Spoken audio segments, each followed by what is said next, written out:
오늘 우리에게 주시는 하나님의 말씀은 미가서 3장입니다.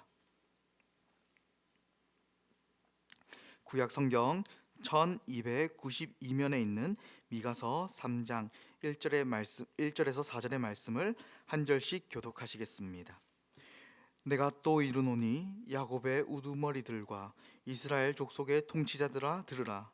정의를 아는 것이 너희의 본분이 아니냐. 너희가 선을 미워하고 악을 기뻐하여 내 백성의 가죽을 벗기고 그 뼈에서 살을 뜯어 그들의 살을 먹으며 그 가죽을 벗기며 그 뼈를 꺾어 다지기를 냄비와 속 가운데에 담을 고기처럼 하는도다. 그때에 그들이 여호와께 부르짖을지라도 응답하지 아니하시고 그들의 행위가 악했던 만큼 그들 앞에 얼굴을 가리시리라. 아멘.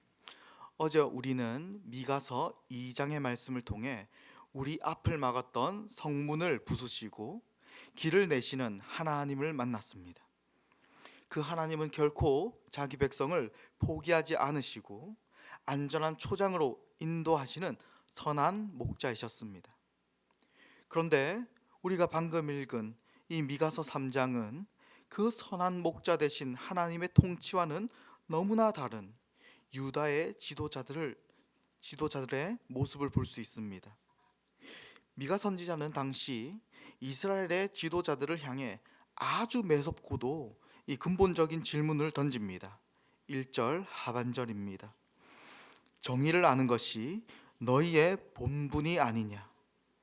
여기서 말하는 정의란 대부분의 사회 구성원들이 다 알고 지키는 이 사회법을 준수하는 정도의 수준을 말하는 것이 아닙니다.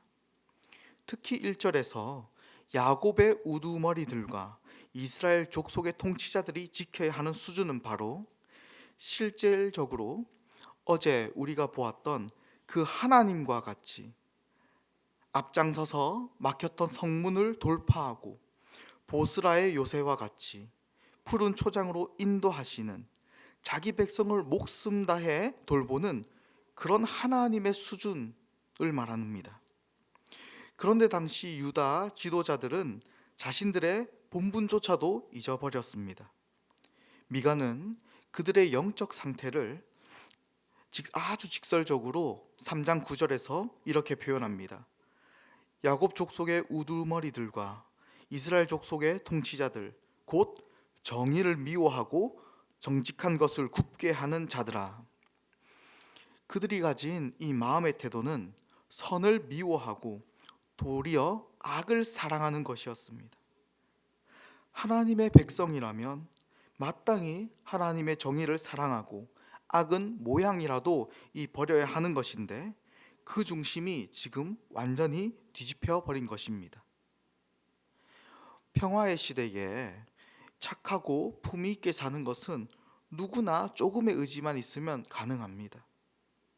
그러나 그들은 지금 강대국의 압제 아래 자신들의 나라가 어지러워지고 또 사회 질서가 무너진 이때에 유다의 지도자들은 도리어 자기 백성을 잡아먹었습니다.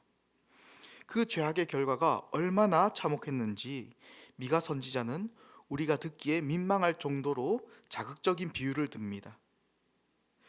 그들이 지도자로서 자기 백성을 돌보기는커녕 마치 가축을 도축하듯이 그들의 가죽을 벗기고 뼈를 꺾어 살을 발라내어 솥에 삶고 있다고 말합니다. 이 비유는 단순히 끔찍하다 이 정도가 아니라 하나님께서 느끼신 분노와 슬픔의 정도를 지금 표현하고 있는 것입니다.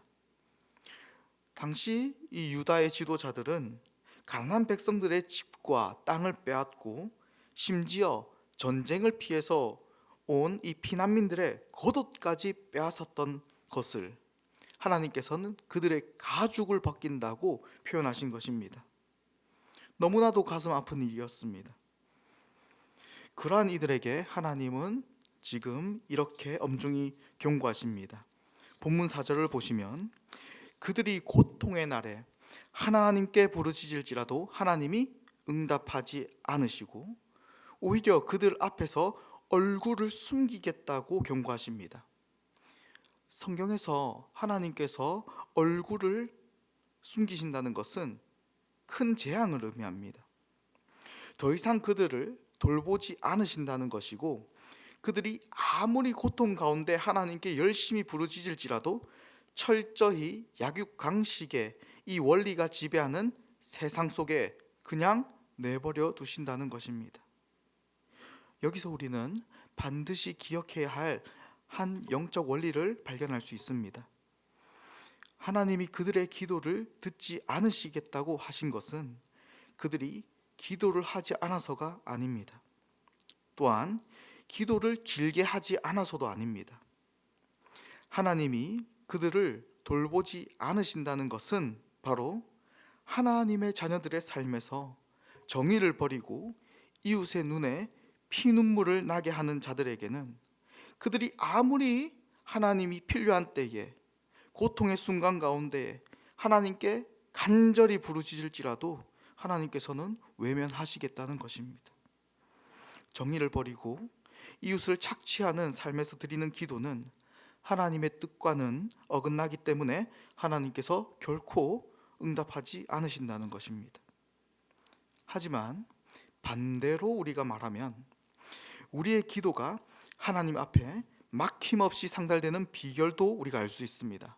바로 우리의 삶 속에 하나님의 정의를 추구하고 연약한 이웃을 향한 따뜻한 긍휼이 삶에 담길 때에 하나님께서는 이러한 자의 기도를 결코 외면하지 않으신다는 것입니다. 성도 여러분, 인류 역사상 가장 죄인된 자가 가장 고통스러운 순간에 드린 기도가 있습니다. 하나님은 그 사람의 외치는 기도를 결코 외면하지 않으셨습니다. 철저히 죄인된 그분은 바로 십자가 위에서 하나님 아버지께 어찌하여 나를 버리셨나이까 라며 절규하시던 순간적으로 죄인 중에 괴수가 된 예수님이셨습니다.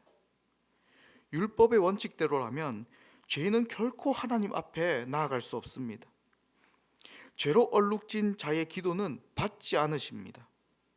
그러나 하나님께서는 십자가 위에서 가장 고통스러운 순간에 하신 이 예수님의 간구를 인류 역사상 가장 위대한 기도 응답으로 주십니다. 바로 아버지, 저들을 사하여 주시옵소서.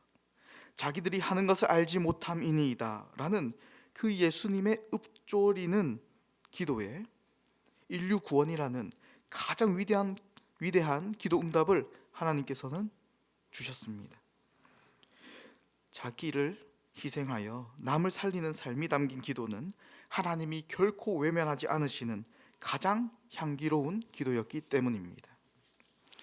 성도 여러분, 오늘 이 새벽 시간에 이렇게 함께 기도하길 원합니다.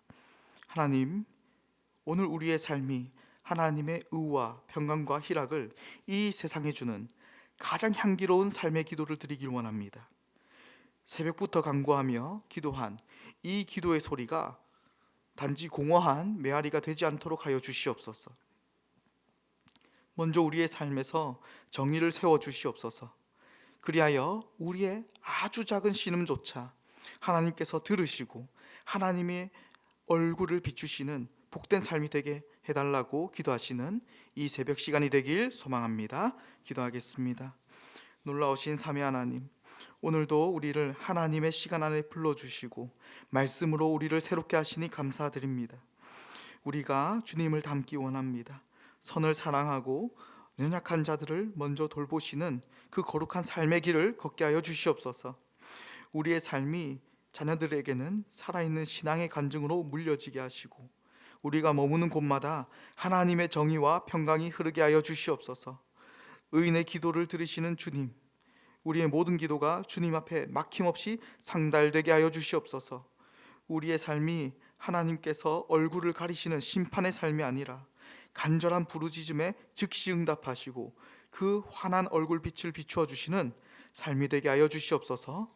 우리의 기도가 입술에만 머물지 않게 하시고 고통받는 이웃의 눈물을 닦아주는 손과 발의 기도가 되게 하여 주시옵소서. 모든 은혜를 감사드리며 십자가 위에서 완전한 사랑의 기도를 완성하신 우리 구주 예수님의 이름으로 기도합니다. 아멘.